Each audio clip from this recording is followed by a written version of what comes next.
SWAN Gans catheters. So I have one here with me today. The reasons why you would see a SWAN or a PA catheter would be for our heart failure population, specifically LV failure or any pulmonary hypertension population. That would also be an indication. We can use it to assess vasoactive drugs, to titrate inotropes, to titrate diuretics, to titrate fluids. So we can get all that information from using a PA catheter or a SWAN Gans catheter.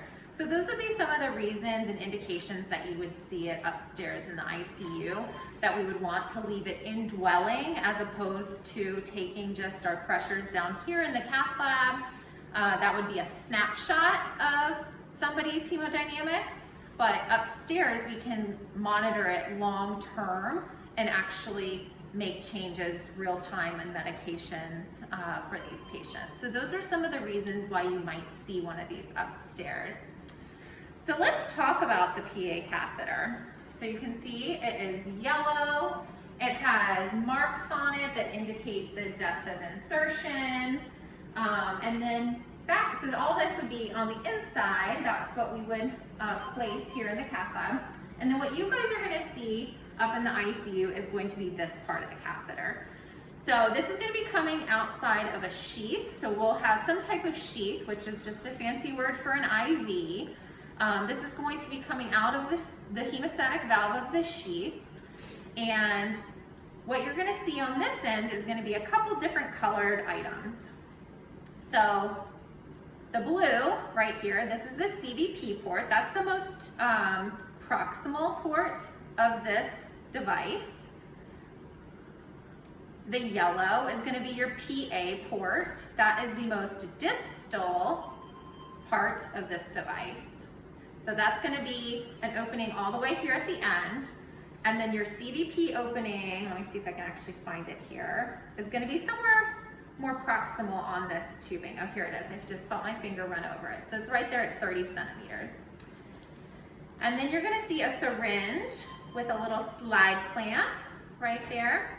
So our syringe on this is a 7 French SWAN catheter. Our syringe on this is going to be 1.5 mLs of air. You can see I cannot pull it back further than that, okay? And then this connector right there, you're going to see that red line right there, red line. When the red line is in line, that means that you can inject air through it. So I will attach my syringe and let me show you what that looks like. I'm going to inject air and you're going to see this balloon inflate all the way at the distal tip, okay? And then we're going to see it deflate there.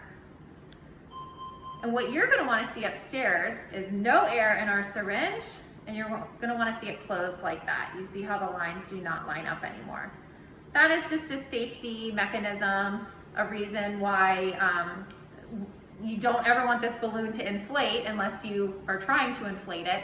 And you can see how accidentally it could get inflated very easily if you leave it just like that. It could just get pushed. So our safety mechanism is to just leave it locked like that.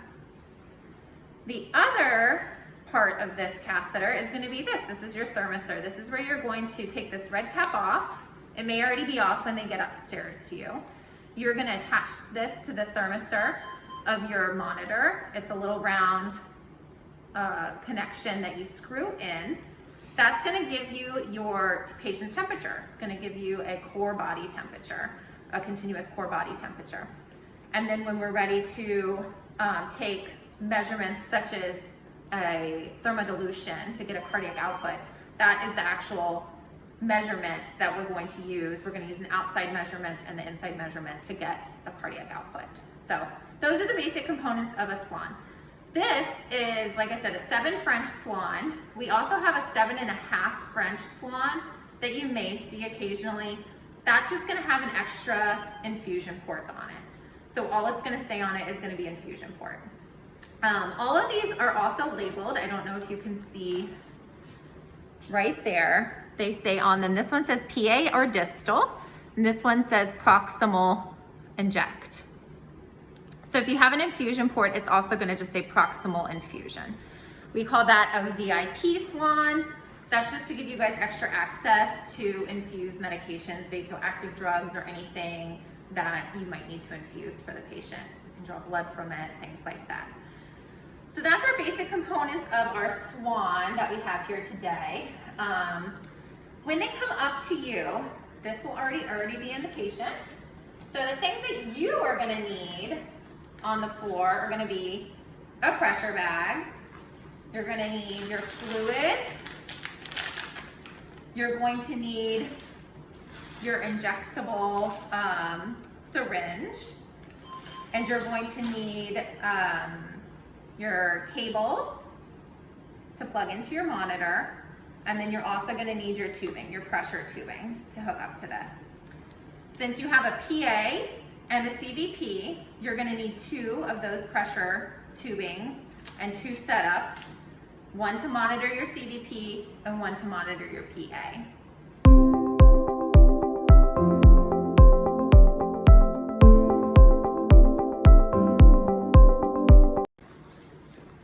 All right, so great. So your patient has a PA catheter. So what are you going to do with it? Your doctor tells you, I want to get cardiac outputs by thick or thermodilution. There's 2 different ways you can do it. And they're going to give you a frequency of how often you should be doing that, okay? Every 6 hours, every 8 hours, once a shift, whatever the frequency is. So they should give you an order to tell you how often to do it. And they'll also tell you what type of mode they want to do that in. So a thick, let's talk about thick first. In Epic, there's a flow sheet for fix. So you can wrench that in to your flow sheet, and then it will tell you what numbers you need to plug in. You'll plug in some numbers, it uses a constant, and then it's going to give you a cardiac output based upon those numbers.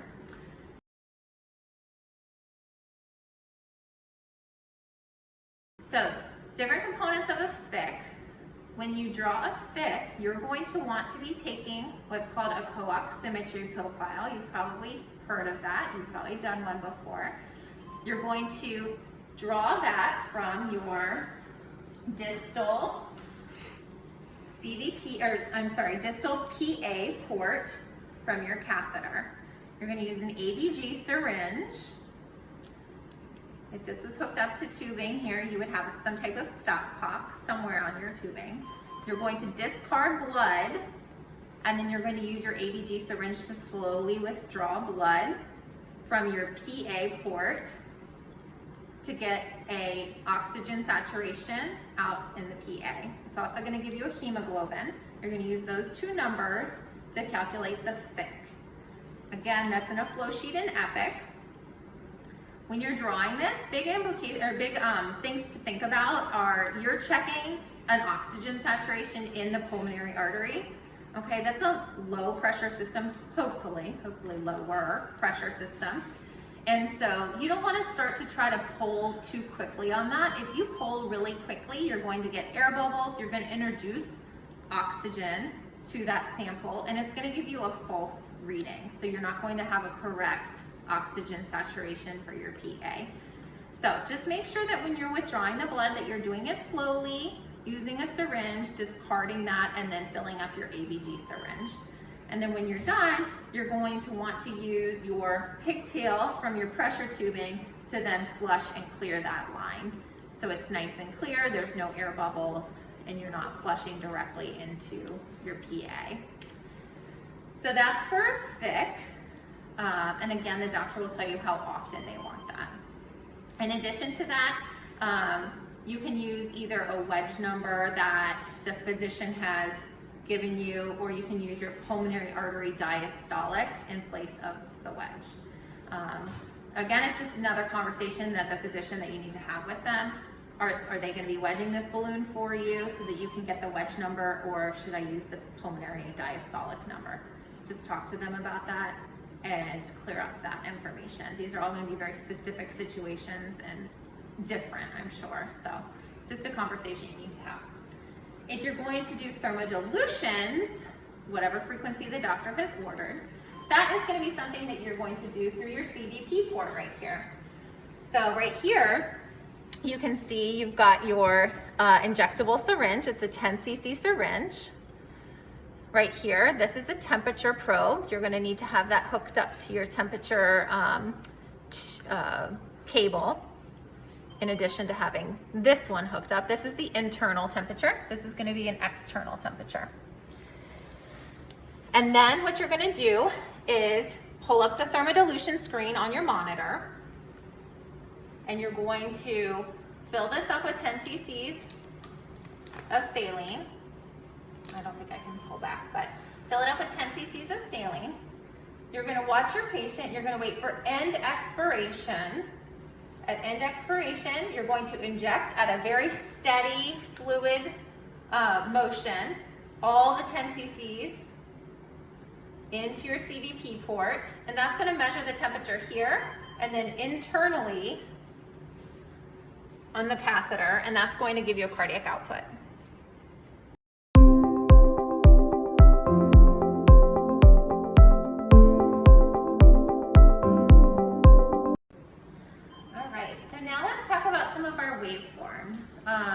These are the things that you guys are going to be monitoring upstairs. These are the things that are important. This is why we're putting this in, right?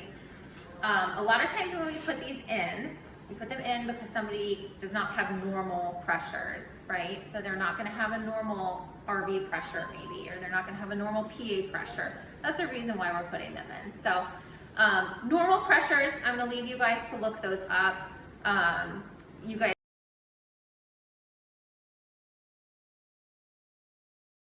there's many places where you can review those, what a normal pressure is. But what I'm more interested in for you guys is the waveforms. What does a waveform look like?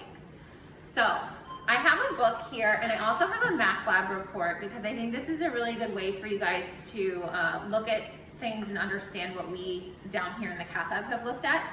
If you know what the patient who you're specifically taking care of, if you know what their baseline is here in the cath lab, what those waveforms look like, it's going to be easier for you guys to understand and recognize that you are looking at a PA waveform versus a wedge waveform for that patient, for instance. So let's look at textbook waveforms first of all. So in this textbook here, we have the PA catheter in number 1 is coming down right into the right atrium.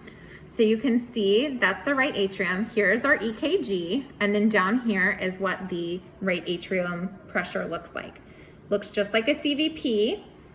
It's gonna be a lower number, hopefully. Again, maybe not, considering why we're putting these in, but it's going to look like that. That's your CVP, or right atrial number, okay? So you'll find that from your blue connection on your SWAN. You guys will not see an RV waveform, so I'm not going to discuss it. That's just something that we do down here in the cath lab. The waveform that you are going to see on the distal tip of your catheter is going to be this one right here. This is a PA waveform.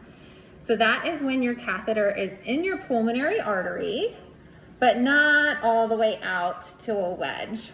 So you're gonna see, it looks kind of like an art line waveform a little bit.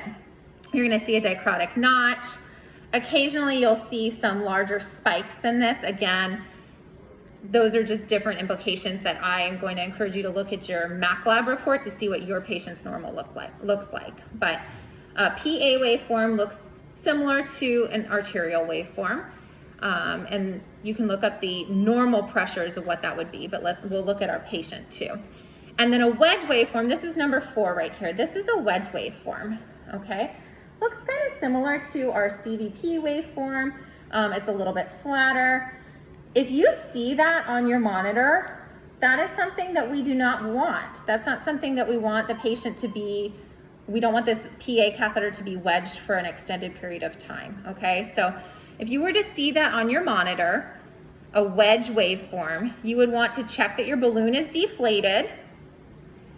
If your balloon is deflated, then you might need to say, okay, we need to get a stat x-ray. We need to see how far out this is. If this catheter, sometimes these catheters can self-wedge, okay? They can be a little bit too far out. So if you see this waveform, that's something that you wanna make sure that you address very quickly, because that's not a waveform that you want to have over an extended period of time.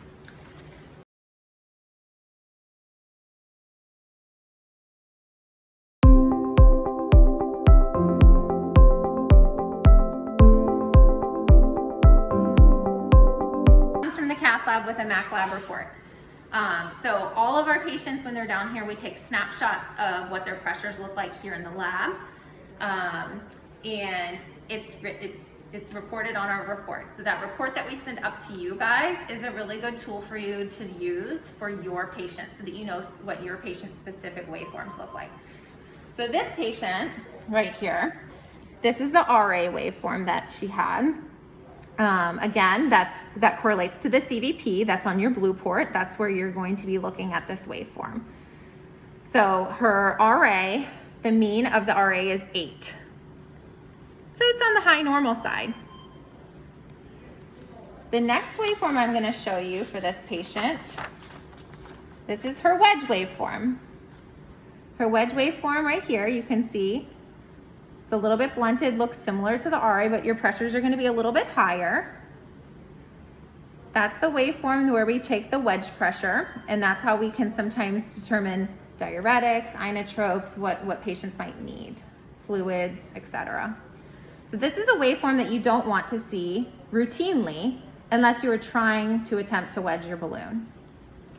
The next waveform is going to be the pulmonary artery waveform for this patient. Right here, this is the PA waveform. So again, all these patients come up with this. So you know what your specific patient's waveforms look like when they were down here in the lab, and you should have a similar waveform on your monitor when they get up to you. The PA waveform is you can obtain from the yellow port on your SWAN catheter.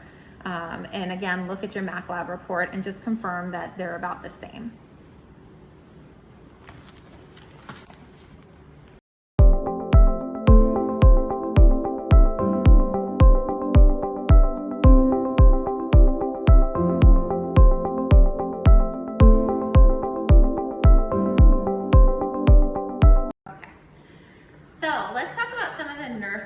Implications and nursing things that you guys are going to want to be concerned about upstairs. So you have this catheter. This patient's been delivered to you by one of us. You're going to want to know where your catheter is, okay? Because if it gets too far out into the pulmonary artery, remember it can wedge, it can spontaneously wedge. These things can move. So you're going to want to know where it is, you're going to want to know how to measure it. You want to know where it was when the patient left the cath lab and where it is now. So again, on here you can see all these markings, okay? A big line, a big black line means 50 centimeters. The small black lines mean 10 centimeters. So we'll start from this end. You won't see any of this, it'll be in a patient, but this helps to make sense. Right here where there's one small black line, this is 10 centimeters. That's only 10 centimeters into a patient's body. You would never see that. 20. 30, 40, big black line, that means 50. Big black line, small little line, 60, 70, 80, 90, and then two big black lines, that's 100. So this is going to be more the area where you're going to see on the outside of the patient, because the rest of this is going to be inside. So this is going to be coming again out of a sheath, and then we're going to have a sterile sleeve on this. The sterile sleeve is just a piece of clear plastic that's covering this, that keeps this all sterile and connects to the sheath. So that way, if there do need to be adjustments, if the catheter needs to be pushed in further, it's all still sterile. The doctor can just push it in over that sterile sheath. So you're gonna see probably somewhere between 70, 80, 90, you're gonna see these lines on the outside. So let's say, for instance, a patient comes up to you and you see a big line and 3 small lines. So you know that right here, where that big line is, that's 80 centimeters in that patient's body, okay? You're probably not going to get somewhere exact where you can measure. It's very rare that somebody is right at this mark right here. So that's when you either need to grab a, the Q-tips, I think, have the sterile Q-tips that they use for wound nurses, that what they use. You can either get that and you can measure this precisely, or you can kind of eyeball it. You can say, okay, that's 10 centimeters here, so it's in right there. So I'm gonna say that that's, again, this is 80. So I'm gonna say, oh, that's at 75. I can tell that's at 75 right there because that's half that distance, right? Right there. So that's where you're going to have to be measuring. You're gonna wanna document that every shift. You're gonna wanna give that in handoff. You're gonna wanna make sure that you know where it is. If that ever changes, if that distance ever changes, it should only be because a doctor has changed it. If a doctor is going to push your SWAN in further or pull your SWAN out more, they should always tell you that they're doing that. So if you go in and you see that there's something different about it, and a cardiologist just left the room, you know, try to grab them and be like, what did you do? What's going on here? Because it should always be constant. These can sometimes move on their own. Of course, these patients, some of them are awake, some of them walk, some of them move. So it can move on its own, again, spontaneously. So if you notice any changes in it, always a good thing to bring it up to somebody, your cardiologist, your ICU intensivist, and just say, hey, I think that catheter moved. Maybe we should get an x-ray, okay? Because you don't want this catheter to go too far out, again, to a wedge position spontaneously. That could be really bad. That's cutting off blood flow distal to that, okay? So in your pulmonary arteries. You don't want that to happen. So chest x-rays are good. Morning chest x-rays are great. You want to make sure that it's in the same place. Monitoring where it is. If you ever have, let's say, a dampened waveform, you're not getting what you think you should be getting, always check your connections. Check all your connections of your pressure tubing, check your stopcocks, check your pressure bag, make sure it's pumped up enough. Sometimes the pressure gets low on your pressure bag and that could clear up the problem. Pull your pigtail on the pressure tubing, give it a nice flush, make sure there's no air in it, the connections are tight and there's enough air in your pressure bag. Those are good things to check. Or grab a friend, right? Troubleshoot with a friend, because two sets of eyes are always better than just one. So they might see something that you missed. Always make sure that your PA catheter and your CVP are zeroed every shift, just like you would an art line. We're zeroing it to the same spot, the fleetostatic axis, okay? So you wanna make sure that it's zeroed.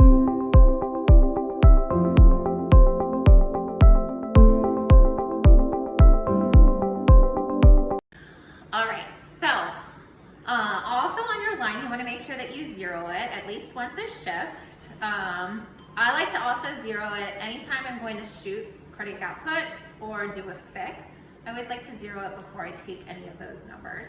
So you're zeroing it again to the fleetostatic axis, same place you would zero an art line, at least once a shift or before you take your pressures. Probably a good practice to do before you take any of your pressures, just to make sure that it's accurate. Especially if your patient is mobile, they're moving their head up, they're moving their head down, they might be sitting on the side of the bed, things like that. You're gonna wanna make sure that it's zeroed prior to getting any numbers that you're gonna record. Another thing that we should think about too is these patients, a lot of them, they're walking and are walkie-talkie people, right? They have heart failure. They might be on melanone. They might be waiting for a heart. They might be on a VAD, they're going to go get a VAD. So these people, they walk, they move. You don't want to confine them to bed. So you need to make sure that you have a discussion with your physician about, are we getting this person out of bed? Are we ambulating them, right? Because it's in their best interest, if they can, to get up and move. That's totally fine to do with this. You just, again, need to make sure that you're checking your measurement, making sure that the SWAN hasn't moved in or out, and checking your waveforms. So it's okay to get them out of bed as long as you have a physician's order. That's good. Let's talk about some complications of the PA catheter. I think I've already hit on one of the big ones, of course, is that this could wedge spontaneously, cut off blood flow to distal flow past this balloon. That would not be a good thing to have for a prolonged period of time. Rupture it. Again, really bad, but can happen. Other things, of course, infections, sepsis, air embolus, if there's any air in your pressure lines, or if you're not flushing it properly, you can get air embolus.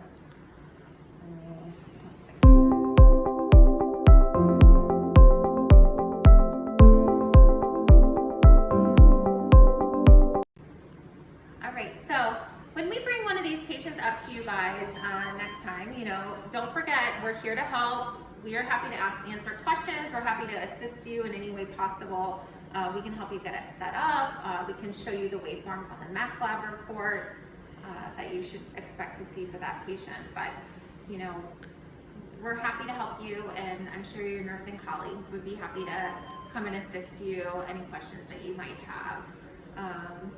And I know I'm here, so if you need anything, just let me know. But good luck. I think you guys will do great. I'm looking forward to working with you all on these.